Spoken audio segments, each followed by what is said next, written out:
Exercise recommendations for women going through menopause is a hot topic. So let's go through each recommendation and explain why you want to focus on it. Number one is to focus on resistance training with an emphasis on progressive overload. Women going through menopause are prone to loss of muscle tissue, so you want to increase as much muscle tissue as possible. There's also a suggestion to move a chunk of your training to more low rep, high load training because women going through menopause are more prone to something called anabolic resistance. And this is due to a decline in estrogen, specifically E2 estradiol. Heavy resistance training is your best way to increase the anabolic signaling. And this is also why a high protein diet is recommended because this can increase muscle protein synthesis to help support this anabolic resistance further. Number two is to incorporate explosive forms of training, power and plyometric work.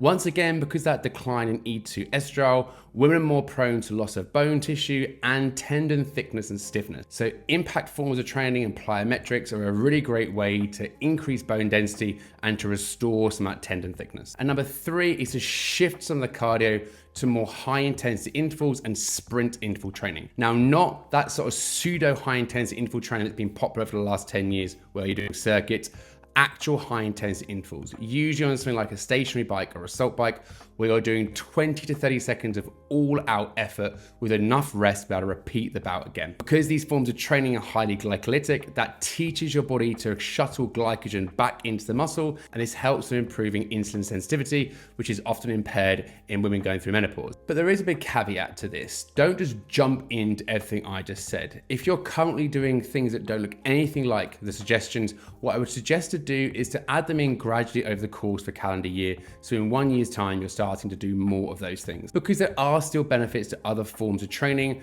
the recommendations are more to try and shift women into types of training they're probably not doing an awful lot of, which is great, but it might seem super intimidating.